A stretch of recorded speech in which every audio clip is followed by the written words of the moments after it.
हिंदू धर्म शास्त्रों में मनुष्य का जन्म मिलना बहुत ही कठिन बताया गया है, क्योंकि पूरे 84 लाख योनियों में मनुष्य ही वह योनि है जिसमें सोच विचार कर सही निर्णय लेने की शक्ति होती है।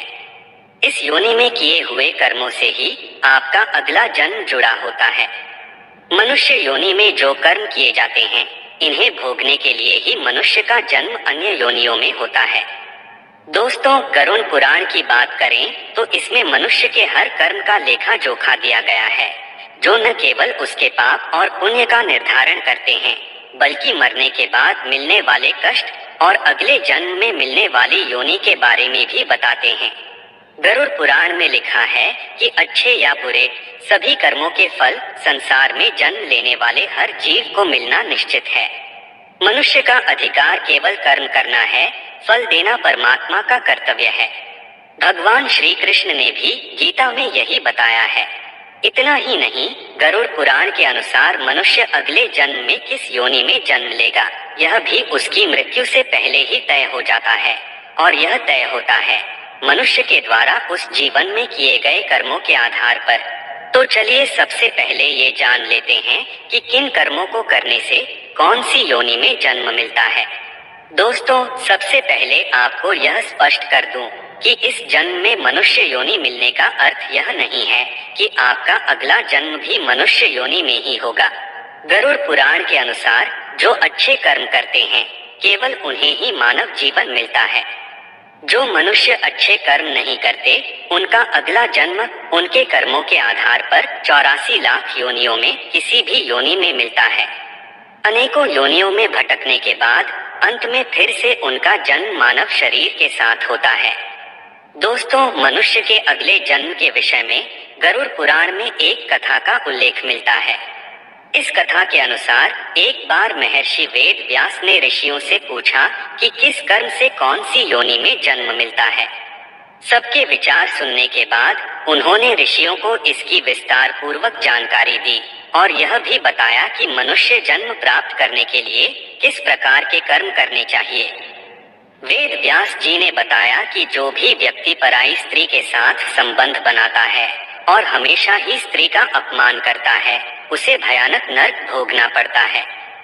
इसके बाद ऐसा करने वाले मनुष्य को एक एक कर कई अलग अलग योनियों में जन्म लेकर उसके कष्ट उठाने पड़ते हैं। महर्षि वेद व्यास ने बताया कि मनुष्य को हर स्त्री का आदर करना चाहिए, चाहे वह पराई क्यों न हो। स्त्री का निरादर करने वाले सबसे पहले भेड़िए के रूप में जन्म लेते हैं, इसके बाद वो कुत्ता बनते हैं, फिर सियार, गिद्ध, सांप, कौवा और बगुला बनते हैं। इन सभी योनियों में जन्म लेने के बाद उन्हें फिर से मनुष्य योनि में जन्म मिलता है। महर्षि ने बताया कि बड़ा भाई हमेशा पिता तुल्य होता है, इसलिए वह सदैव ही आदरणीय है। कभी भी किसी भी परिस्थिति में उसका अनादर नहीं करना चाहिए, अन्यथा कौंच नामक पक्षी के रूप में जन्म लेना पड़ता है। कौंच पक्षी का जीवन काल 10 वर्षों का होता है। अगर इस दौरान उस पर ईश्वर कृपा हो जाए तो वह अगले जन्म में पुनः मनुष्य में जन्म लेता है, अन्यथा उसे दूसरी योनियों में भी भटकना पड़ सकता है। महर्षि वेदव्यास ऋषियों को आगे बताते हैं कि चोरी करना हमेशा ही गलत है, फिर चाहे वो स्वर्ण की हो या फिर वस्त्र की। चोरी करने वाले मनुष्य को इसका परिणाम भी अपने जीवन काल में ही भुगतना पड़ता है। उन्होंने कहा कि अगर कोई व्यक्ति वस्त्रों की चोरी करता है तो वो अगले जन्म में तोता बनता है, और यदि व्यक्ति ने सुगंधित पदार्थ की चोरी की होती है तो वो अगले जन्म में छछूंदर के रूप में जन्म लेता है। इसलिए दोस्तों, किसी भी परिस्थिति में की गई चोरी को सही नहीं ठहराया जा सकता, और ऐसा करने वालों को इसके गंभीर परिणाम भुगतने ही पड़ते हैं। महर्षि आगे बताते हैं कि अगर कोई व्यक्ति किसी की हत्या या कोई दूसरा जघन्य अपराध करता है तो उसका अगला जन्म गधे की योनि में होता है। इस बीच एक ऋषि महर्षि से सवाल करते हैं कि मनुष्य योनि में जन्म लेने के लिए कौन से कर्म करने पड़ते हैं। इस पर वेद व्यास जी कहते हैं कि गरुड़ पुराण के अनुसार वैसे तो इस जीवन में किए गए कर्मों के आधार पर हजारों योनियों में जन्म लेने के बाद ही किसी को मनुष्य योनि में जन्म मिलता है। लेकिन अगर कोई मनुष्य अच्छे कर्म करे तो अगला जन्म भी उसे मनुष्य योनि में मिल सकता है।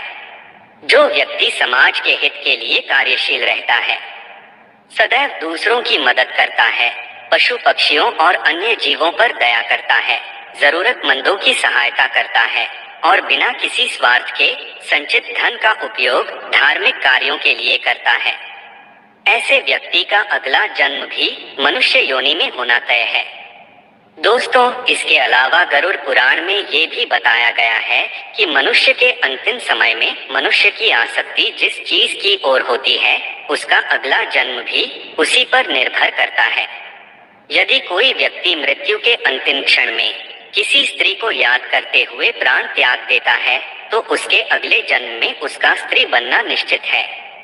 जो व्यक्ति अपने अंतिम क्षण में ईश्वर का नाम लेता है तो वह मुक्ति के मार्ग पर अग्रसर हो जाता है। इसका अर्थ यह हुआ कि मृत्यु के अंतिम क्षण में जो विचार आते हैं व्यक्ति के अगले जन्म का आधार बनते हैं। इसीलिए शास्त्रों में कहा गया है कि मरते समय हमेशा श्री हरि सच्चिदानंद स्वरूप भगवान विष्णु का जाप करना चाहिए।